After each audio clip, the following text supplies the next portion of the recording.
آپ اگر نماز پڑھتے ہیں اور آپ کی نماز میں برے خیالات اور وسوسے آتے ہیں، آپ اپنی قرات بھول جاتے ہیں، نماز بھول جاتے ہیں، آپ کو نہیں پتہ چلتا کہ میری کون سی رکعت ہے، میں کیا کیا ہے، رکوع کیا ہے نہیں کیا،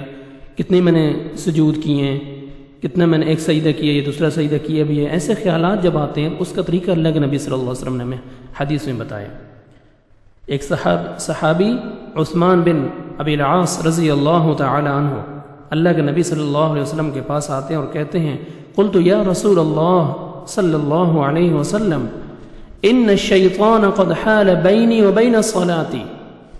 اے اللہ کے نبی صلی اللہ علیہ وسلم میرے اور میری نماز کے درمیان شیطان حائل ہو جاتا ہے، وبین قراءتی یلبسها علی، میری قرات میں وہ مغالطے ڈالتا ہے، خلل ڈالتا ہے کہ میں قرات اپنی بھول جاتا ہوں، میری نماز میں اور میرے درمیان اور میری قرات کے درمیان میں سب کچھ بھول جاتا ہوں کہ میں کیا پڑھ رہا ہوں، نماز مجھے نہیں سمجھ آتی کہ میں نے کیا پڑھی ہے۔ فقال رسول اللہ صلی اللہ علیہ وسلم ذاک شیطان، اللہ کے نبی صلی اللہ علیہ وسلم نے فرمایا وہ شیطان ہے، یقال له حنزب، جس کو حنزب کہتے ہیں، یہ شیطان کی طرف سے ہے۔ فَإِذَا أَحْسَسْتَهُ فَتَعَوَّذْ بِاللَّهِ مِنْهُ،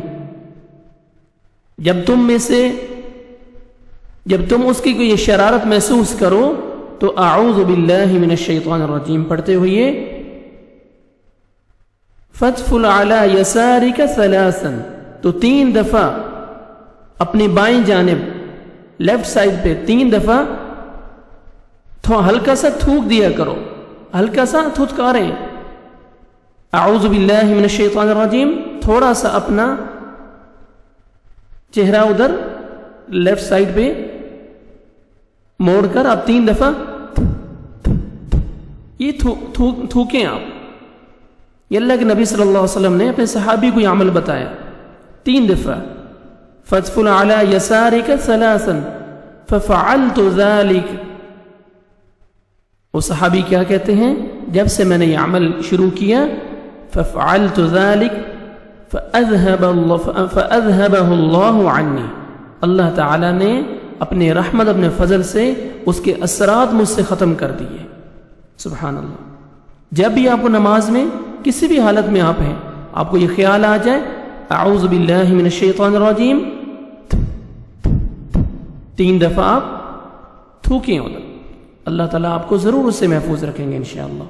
اللہ سبحانہ وتعالیٰ ہمیں اپنے دین پر، نبی صلی اللہ علیہ وسلم کے سنت پر عمل کرنے کی توفیق عطا فرمائے۔